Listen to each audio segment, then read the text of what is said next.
세계 미술사에 아주 큰 획을 그었던 그 빈센트 반 고흐라고 하는 화가가 있습니다. 원래 아버지가 목사였는데요. 이 목사님 아버지의 영향을 받아서 목사가 되려고 했는데 화가가 되었습니다.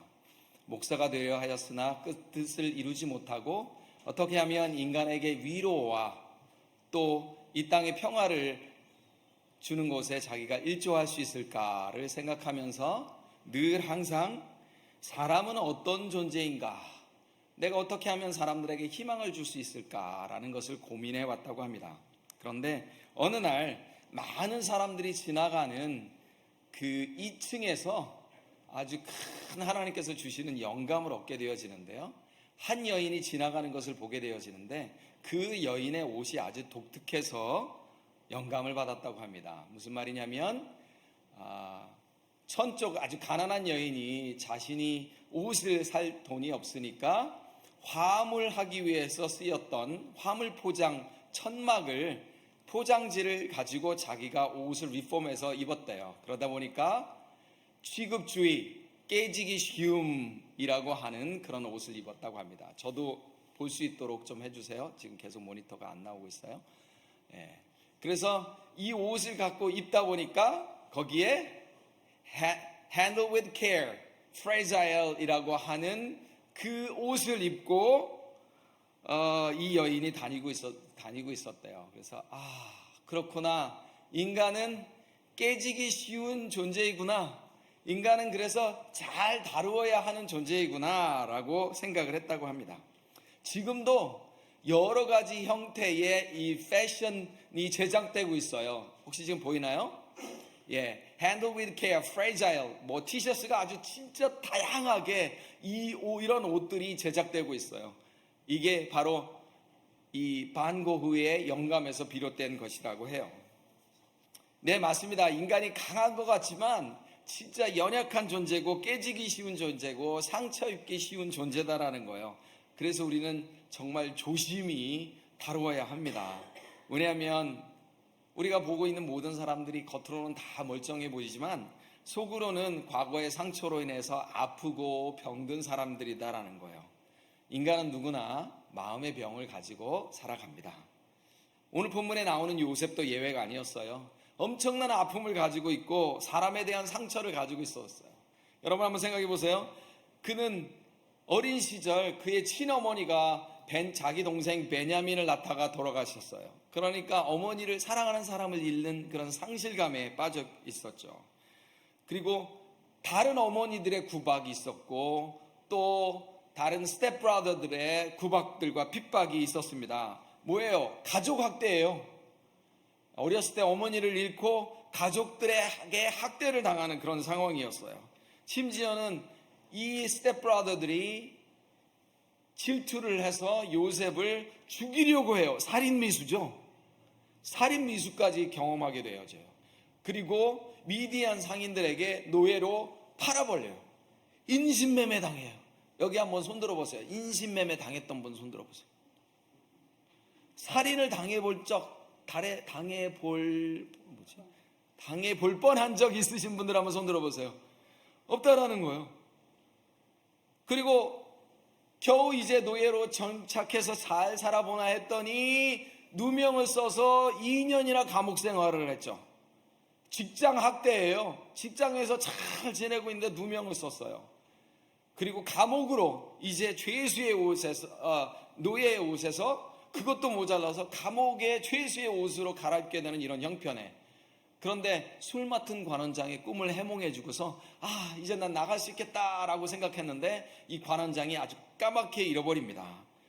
외면당하는 배신감을, 우리가 참 저나 여러분들이나 우리가 자서전 하나 쓴다 그러면 하고 싶은 이야기들이 많죠. 내가 이런 고생을 했어, 지금 살고 있는 이런 것들이 이렇게 피땀으로 이루어 놓은 거야 라고 하겠지만, 사실 이렇게 요셉처럼 많은 상처와 아픔을 갖고 살아가는 사람은 사실 거의 없을 거라고 생각해요. 어렸을 때부터 이런 환경적인 요소가 요셉을 정말로 많이 힘들게 했을 거예요. 요셉의 성격이라든지 인격 형성에 악영향을 미칠 법도 한데 그런 이야기는 성경에 단 한 줄도 기록되어 있지 않습니다. 여러분, 그렇다고 해서 요셉이 상처가 없었을까요? 있었을 거예요. 그런데 오늘 보았던 이 짧은 2절의 말씀에서 하나님께서 어떻게 요셉의 아픔을 기쁨으로 승화시켜 주셨는지에 대한 기록들이 나와 있습니다.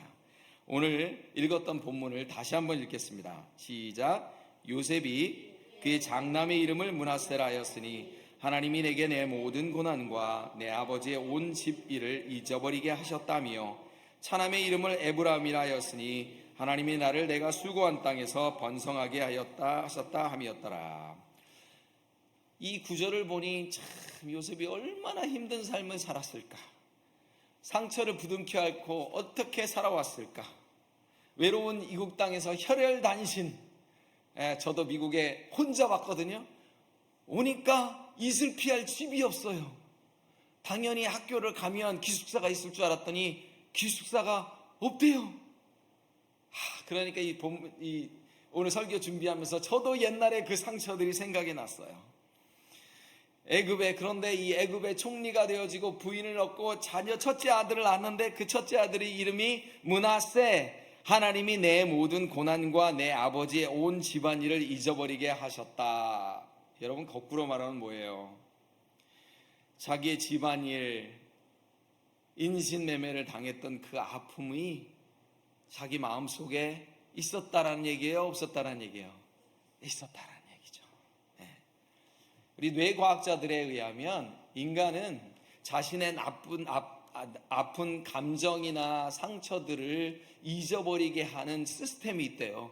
그렇지 않으면 우리가 어떻게 살아가겠어요? 그러다가 잊어버렸다라고 생각하는데 어떤 것이 트리거가 되어지면 자기도 모르게 잠재의식이 툭 튀어나온다고 합니다. 잊어버린 것 같아요. 그래서 정말 너무 큰 일을 당하게 되면, 우리가 전기 쓸 때 제 지금 사무실에도 히터를 틀잖아요. 그러면 전기가 나가버려요. 그래서 스트레스가 없어. 과부가 걸리면 전기가 끊어지는 것처럼 우리 상처가 너무 크면 우리가 잠깐 끊어져 버리는 거예요. 그렇다고 해서 완전히 잊어버리지는 않는다라는 거예요. 뭔가가 되면 다시 수면으로 올라와요. 그래서 우리를 불안하게 하고 우리를 염려스럽게 하고 우리를 후회스럽게 하는 과거의 진보다리가 다시 수면으로 두루룩 떠오르게 되어진다라는 거예요. 사실은 우리의 그 과거가 우리의 현재를 만들어요. 그렇죠? 그리고 지금 이 현재가 또 바로 제가 말을 던진 이후에는 과거가 되어져서 또 다른 우리의 미래의 것을 만드는 그런 삶을 살게 되어진다는 거예요. 그러니 우리는 우리 마음속에 있는 우리 과거를 정리할 필요가 있다는 거예요. 이삿짐 갈 때 쓰레기를 다 들고 가는 사람들은 없잖아요. 근데 있어요. 제가 그랬더라고요. 쓰레기 봉투가 큰 거를 이삿짐인 줄 알고 이삿짐 아저씨들이 우리 거실에다 딱 놨어. 열어보니까 쓰레기 봉투였어요. 과거의 짐들을 우리가 내려놔야 우리가 미래로 나아갈 수가 있는데, 우리가 사용하지 않는 짐들을 옷장에 처박아 놓고서 다 잊었어, 다 해결되었어 라고 하며 우리는 살아간다라는 것입니다. 그런데 갑자기 떠올라서 갑자기 잠자는데 그 왼수가 생각이 나는 거예요. 갑자기 잠자는데 내가 실수했던 것이 생각나고 내가 잘못했던 것이 생각나고 내가 저질렀던 죄가 생각이 난다라는 거예요. 그리고 후회를 하게 되고 자책을 하게 되는 것이 바로 사람의 인생이라고 합니다. 상처 입은 어린 시절이 되어질 수도 있고요, 우리가 잘못한 것들이 되어질 수 있고 자식에게 잘못한 후회가 될 수도 있다라는 거예요. 시련의 아픔을 겪는 사람도 있었겠죠.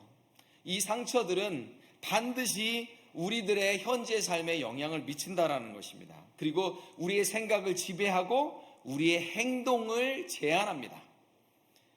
노벨 문학상을 수상한 미국의 작가 윌리엄 포크라는 사람이 이런 얘기를 했어요.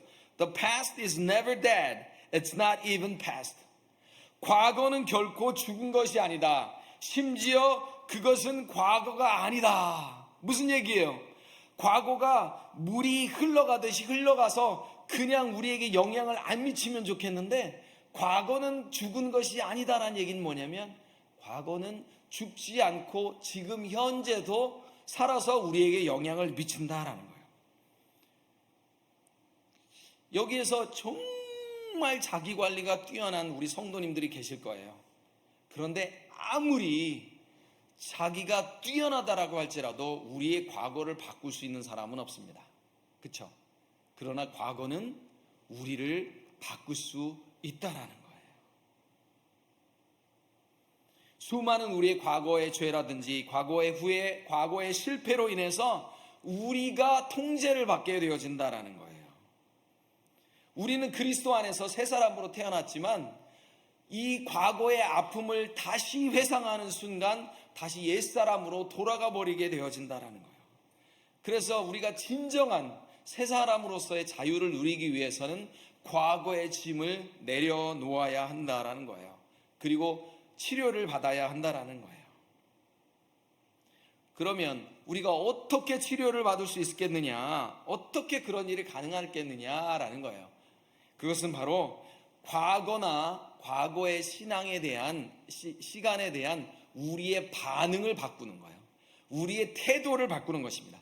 과거는 바꿀 수가 없지만 과거에 대한 우리의 시각을 하나님의 관점으로 바꾼다라는 거예요. 하나님의 관점으로 우리의 시각, 우리의 과거를 재조명하는 것이에요.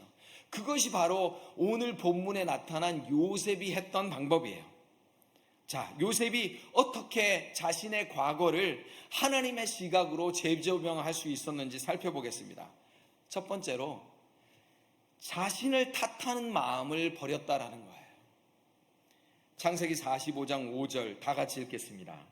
당신들이 나를 이곳에 팔았으므로 근심하지 마소서, 한탄하지 마소서. 하나님이 생명을 구원하시려고 나를 당신들 앞서 보내셨나이다. 잘못하신 것 때문에 한탄하지 마세요. 이 한국말로는 한탄하고라고 되어 있는데 영어로는 뭐라 그러냐면 Do not be grieved nor angry with yourself. 내가 그때 왜 그랬어? 바보 같은 짓을 했구나. 그렇게 하지 말걸. 껄껄껄 하면서 자신에게 화가 나는 거예요. 와, 우린 죽었어. 왜 그랬을까? 당연히 형제를 죽이려고 하고 형제를 노예로 팔았다라는 것은 엄청난 잘못입니다.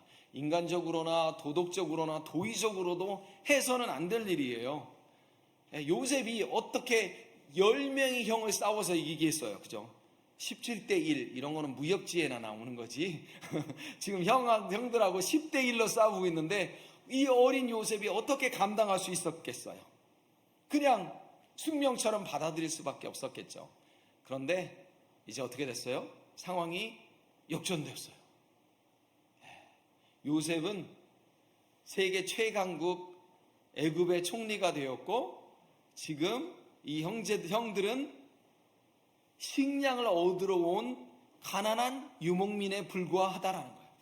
70명 가족들 다 합쳐봤자 200명밖에 안 되는 아주 조그만 그룹으로 왔다라는 거예요. 마음만 먹으면 요셉이 지금 마음대로 다 요리할 수 있어요. 첫째 형 저쪽으로 노예로 팔아버리고, 둘째 형 이쪽 노예로 팔아버리고, 셋째 형 이렇게 팔아버리고, 그 식솔들은 저렇게 팔아버리고, 얼마든지 마음대로 요리할 수 있었다라는 거예요. 그러니 이 형들이 마음이 얼마나 두렵고 떨리는 마음이 있었겠고, 그렇게 하지 말았어야 되는데 라고 하며 자책했겠냐는 거예요. 와, 내 동생 요셉이 우리가 그렇게 잘못했는데 그렇게 죽이려고 하고 팔아넘겼던 그 요셉이 이렇게 잘 됐어. 아이고 하나님 감사합니다. 요셉이 살아있다니 아이고 기뻐요 라는 것보다는 어떤 마음이 들었겠어요? 걱정하고 두렵고 한탄한 마음이 들었겠죠. 그런데 요셉이 이렇게 얘기해요. 보복당할 것을 두려워하지 마십시오. 스스로에게 노하거나 근심하지 마십시오. 무슨 말입니까? 형들에게 자책하지 말라고 이야기하고 있는 거예요. 신앙생활은 자책하는 것이 아니다라고 우리에게 말씀하고 계신다라는 거예요.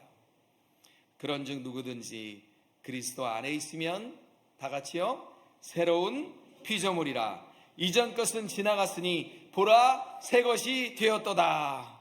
예수님을 만난 과거를 해결받은 선언이에요. 이제 선언하는 거예요. 자, 노예로서 해방을 받았는데 자꾸 자기 자신을 노예로 여기고 살아간다라는 거예요. 이런 것들은 바로 옛사람들이 하는 것이지 새 사람이 하는 것이 아니다라는 거예요. 새로운 피조물은 그리스도 안에서 자기 자신을 자책하지 않는다라는 것입니다. 아멘. 우리 한번 자책하는 것들을 한번 생각해 보세요. 눈 감을 필요는 없고요. 여러분의 마음을 자책하게 하는 것들 한번 손꼽아 볼 필요도 없어요. 그냥 벌써 주마등처럼 벌써 쫙 지나갔을 거예요. 이런 자책하는 마음이 생길 때마다 예수님께서 십자가를 지심으로 우리의 잘못, 우리의 죄, 우리의 실수, 우리의 아픔까지 다 치유하신 것을 믿으시기 바랍니다. 아멘.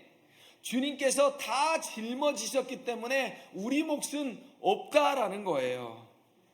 이스라엘 백성들이 광야에서 원망하고 불평하였을 때 하나님께서 어떻게 하셨어요? 불뱀을 보내셔서 많은 사람들이 죽게 되었습니다. 그때 모세가 기도합니다. 그러니 하나님께서 모세에게 그러면 놋뱀을 세워다가 이 놋뱀을 쳐다보는 자마다 치료받게 하여라 라고 이야기했어요.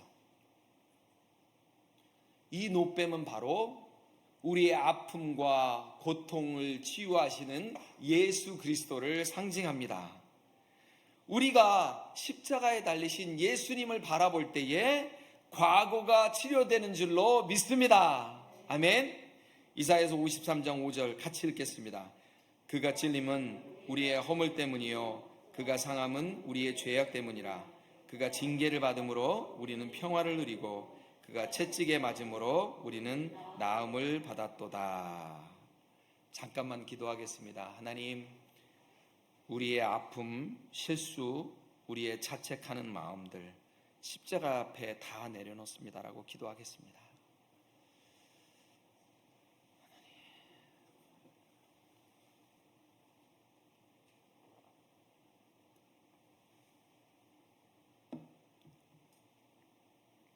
주님, 저희들이 보혈의 능력을 의지한다고 하면서도 저희들의 아픔과 저희들의 실수와 저희들의 잘못을 자책하며 십자가 앞에 내려놓지 못함을 용서하여 주시옵소서.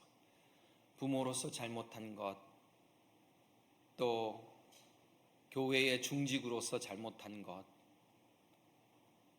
비즈니스의 사장님으로서 잘못한 것, 종업원으로서 잘못한 것들 하나님께서 하나님 앞에 다 내려놓게 하여 주시옵소서. 눈 녹듯이 기억도 할 수 없듯이 동이서에서 먼 것처럼 주님께서 십자가에서 지워주신 것을 믿고 감사합니다. 예수님의 이름으로 기도합니다. 아멘. 자, 둘째는 하나님의 시각으로 재조명한다는 것이 무슨 뜻이냐? 하나님께서 먼저 앞서서 행하셨다라는 것을, 나를 그렇게 하게 하셨다라는 것을 인정해야 된다라는 거예요. 창세기 45장 8절에 보니까 그런즉 나를 이리로 보낸 자는 형들이 아니에요, 하나님이에요. 그래서 나로 하여금 바로의 아비를 삼게 하셨고 온 집의 주인을 주로 삼으시며 애굽 온 땅의 치리자를 삼으셨어요. 형들로 인한 쓰라린 기억을 가지고 있어요. 생각하기도 싫은 13년이라고 하는 어마어마한 아픔의 노예살이, 감옥살이의 그런 고통이 있어요. 인생의 황금기를 17에서 30살까지 그렇게 보냈으니, 인생의 황금기를 가장 아프게 보냈으니 이 요셉에게 있는 쓴뿌리가 있었을 것입니다. 그 형들이 엄청나게 원망스러웠을 거예요. 그런데 믿음의 눈으로 지나간 13년을 바라보니 거기에 하나님의 섭리가 있었고 하나님께서 주신, 요셉에게 주신 사명이 있었다라는 것을 깨닫게 되어졌다라는 거예요. 여러분, 이 요셉이 만약에 노예로 애굽에 팔리지 않았다면 요셉은 아버지 집에서 잘 자랐겠죠. 그렇죠? 요셉이 아버지 집에 잘 자랐더라도 가뭄은 반드시 가나안 땅에 또 있어요.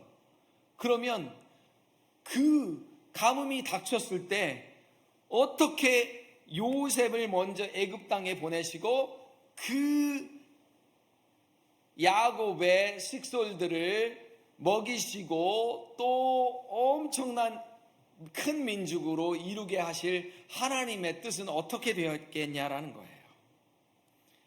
여러분, 아까 말씀드린 것처럼 70명의 장정이니까 200명밖에 안 돼요. 무슨 뭐 부족이라고 할 수도 없어요. 그냥 그룹이에요.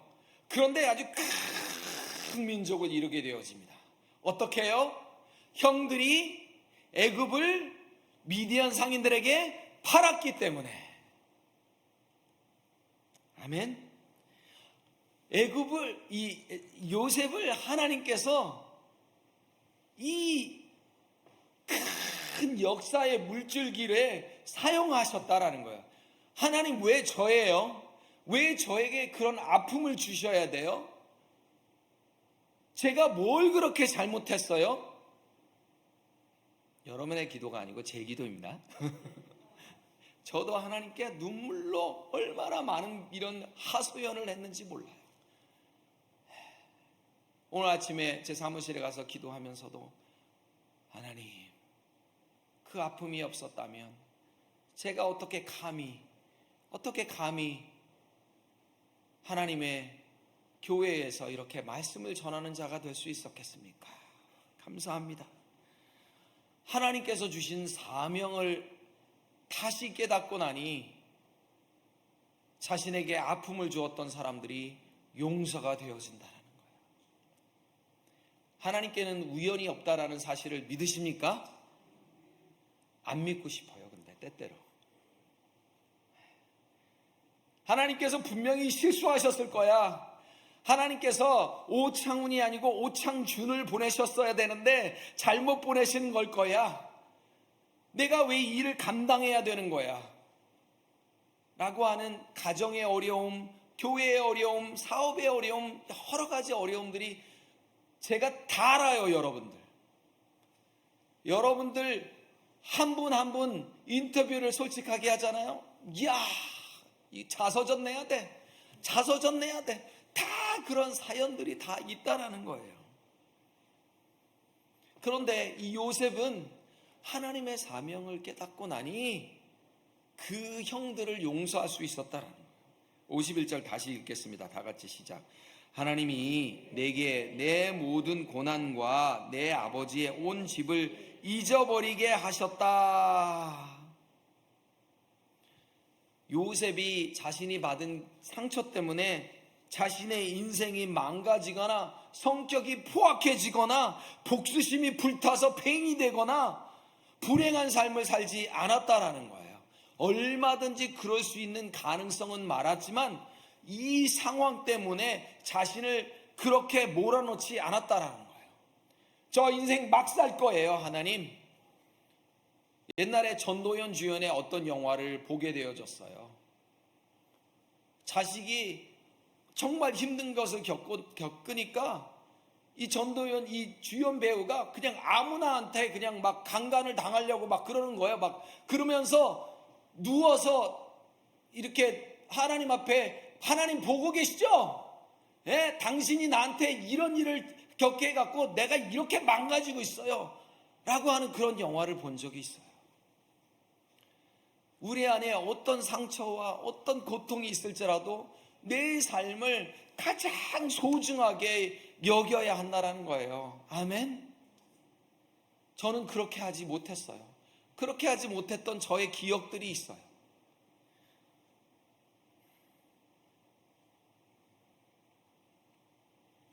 많은 사람들이 과거의 아픔과 상처를 해결하려고 진짜 노력해요. 그런데 그게 쉽지가 않다라는 거예요. 이 완전하게 내가 과거로부터 치유가 되려면 어떻게 해야 되느냐? 요셉이 알려주고 있어요. 상처의 완전한 치유는 용서가 선행되지 않고는 안 된다는 것을 우리에게 가르쳐주고 있다는 거예요. 상처를 준 사람, 상처를 받은 사람, 용서하여야 내가 자유를 얻는다는 거예요. 근데 여러분, 정말 중요한 거는요, 다른 사람이 나에게 상처를 준 것보다 더 큰 데미지가 뭔지 아세요? 내가 나에게 준 상처라는 거예요. 내가 나에게 준 상처는 데미지가 몇 배나 더 크다라는 것입니다. 그래서 왜 그랬을까? 나는 왜 인생을 이렇게 살았을까? 그런데 자책하는 나를 용서하고 나에게 잘못했던 다른 일을 용서하여야 그 상처로부터 내가 자유해질 수 있다는 것입니다. 우리는 십자가를 늘 보고 있죠. 십자가로 귀걸이도 하고 십자가로 목걸이도 하고, 그렇게 여기 또 십자가 한번 바라봐 주시겠어요? 여러분, 십자가가 과연 어떤 의미일까요? 십자가상에서 예수님께서 뭐라 말씀하시나요? 내가 용서하였다.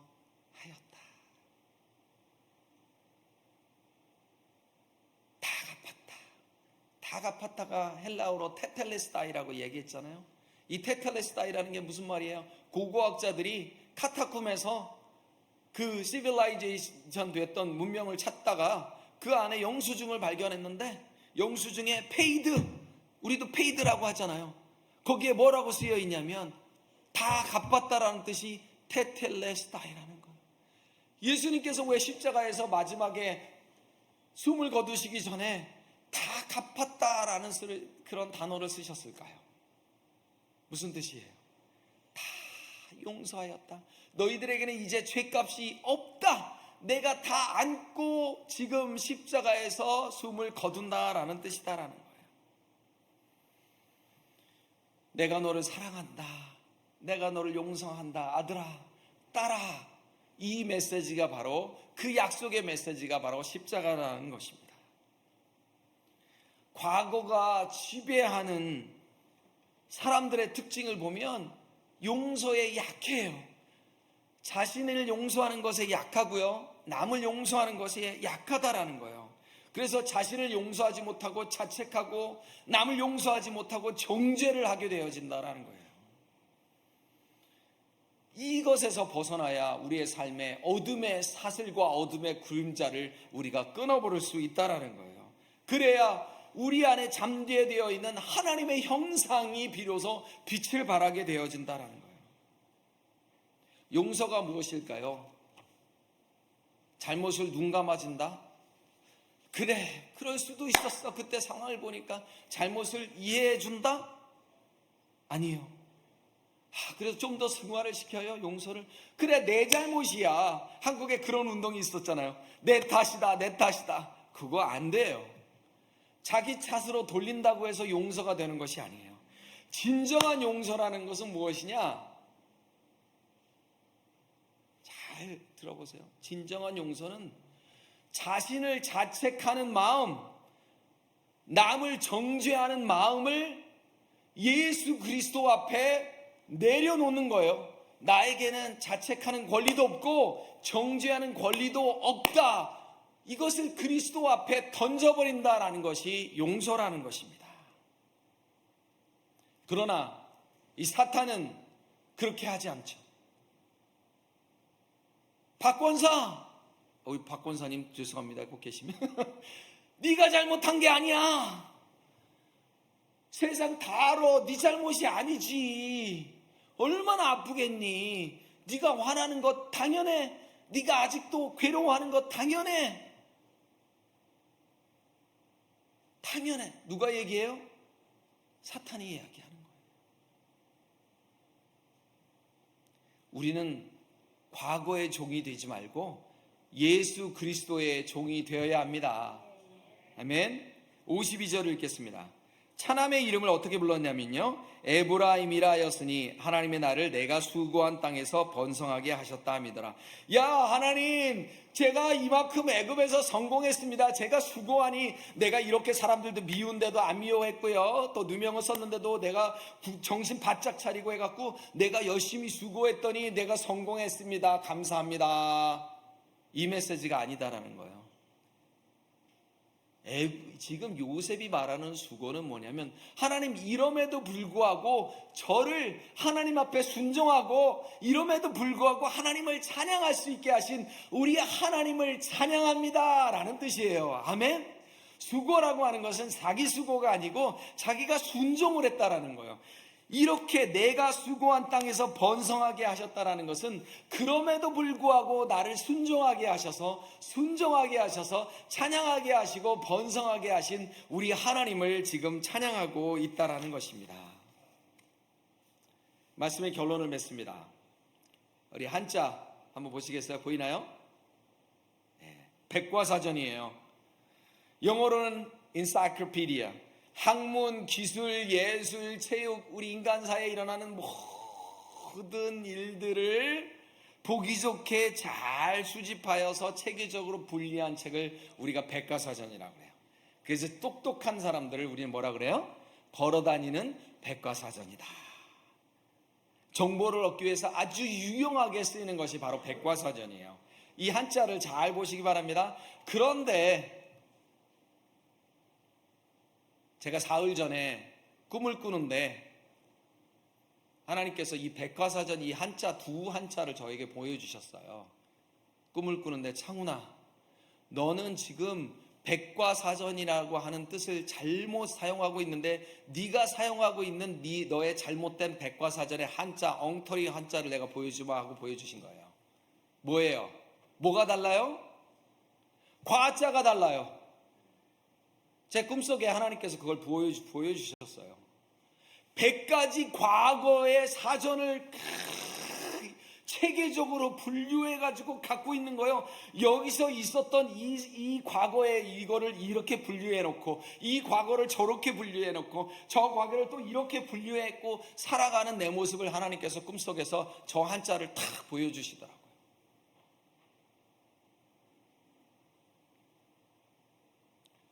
좋지 않은 과거의 모든 기억들을 버리지 않고 모아둔 책이 바로 이 잘못된 백과사전이에요.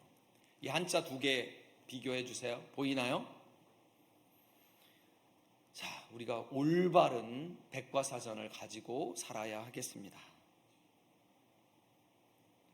수많은 과거의 아픔과 상처들이 저와 여러분의 마음을 후벼 파려고 할 때 하나님의 약속을 기억하고 과거로부터 자유를 얻는 저와 여러분이 되시기를 축복합니다. 자, 로마서 8장 28절 말씀 한 절 읽고 설교를 마치겠습니다. 시작. 우리가 알거니와 하나님을 사랑하는 자 곧 그 뜻대로 부르심을 입은 자들에게는 모든 것이 합력하여 선을 이루느니라. 아멘. 중요한 게 뭐예요? 우리가 알아야 돼요. 우리가 누군지를 알아야 돼요. 하나님을 사랑하는 자임을 알아야 돼요. 그러면 모든 것이 합력하여 선을 이루기 위해서는 내가 전제되어야 될 것이 있어요. 하나님을 사랑하면 된다라는 거예요. 하나님, 제가 이런 학위도 필요하고요, 제가 이러려면 이런 자본도 필요하고요, 제가 이러려면 이런 건강도 필요하고요. 그러면 모든 것이 합력하여 선을 이룬다라는 것이 아니고, 모든 것이 합력하여 선을 이루기 위한 조건이 있습니다. 내가 좀 더 멋있는 남편, 멋있는 능력 있는 남편, 친절한 남편을 얻으면 우리 가정이 화목할 것 같습니다가 아니고요. 내가 좀 더 요리를 잘하는 아내, 좀 더 성격이 좋은 아내, 좀 더 친절한 아내, 나를 위해서 희생하는 아내가 있으면 내 가정이 화평한 것이 아니고요. 좀 더 나이스하고 젠틀하고 효도하는 우리 아들, 우리 딸이 있으면 우리 가정이 더 화목해지는 것이 아니고요. 좀 더 기도 많이 하고 좀 더 말씀 많이 모으고 좀 더 유튜브에 더 유명한 목사님이 오면 우리 교회가 더 부흥되는 것이 아니고요. 우리 장로님들이, 권사님들이 더 기도도 많이 하시고 사업체도 더 번성하면 더 멋진 분들이 되어서 여러 사회, 우리 필라델피아 다방면에서 다른 사람들에게 본이 되어지고 우러러보는 교회가 되어지면 저 교회에 무슨 비밀이 있을까라고 많은 사람들이 찾아와서 교회가 부흥이 되는 것이 아니고요. 조건이 있습니다. 하나님을 사랑하는 자. 하나님을 사랑하면 모든 것이 합력하여 선을 이루는 것을 믿습니다. 한 번만 더 읽겠습니다. 우리가 알거니와 하나님을 사랑하는 자 곧 그 뜻대로 부르심을 입은 자들에게는 모든 것이 합력하여 선을 이루느니라. 기도하겠습니다. 하나님 아버지 감사합니다. 우리들이 마음속에 잠재의식 속에 숨겨져 있는 우리의 과거의 상처와 아픔들 이제 우리 예수 그리스도께 내어 던집니다. 혹여라도 우리가 가지고 있고 우리의 옷장 속에, 마음의 옷장 속에, 창고 속에 묻어두었던 것들이 있다면 다 끄집어내고 하나님 앞에 맡깁니다. 건강의 문제, 재정의 문제, 자녀들의 문제, 신앙의 문제, 사업의 문제 모두 다 하나님 앞에 내려놓습니다. 이때 이렇게 했을 걸, 잘못했네라고 하는 자신을 자책하는 권리도 저희들에게 없고 왜 이 사람이 나를 이렇게 힘들게 할까라고 정죄하는 권리도 우리에게 없음을 우리가 깨닫습니다. 하나님 아버지, 하나님을 사랑함으로 용서하게 하시고 용서함으로 자유를 얻게 하시고 자유를 얻음으로 모든 것이 합력하여 선을 이루고 형통한 삶을 누리는 우리 사랑하는 성도님들이 되게 하여 주시옵소서. 예수님의 이름으로 기도합니다. 아멘.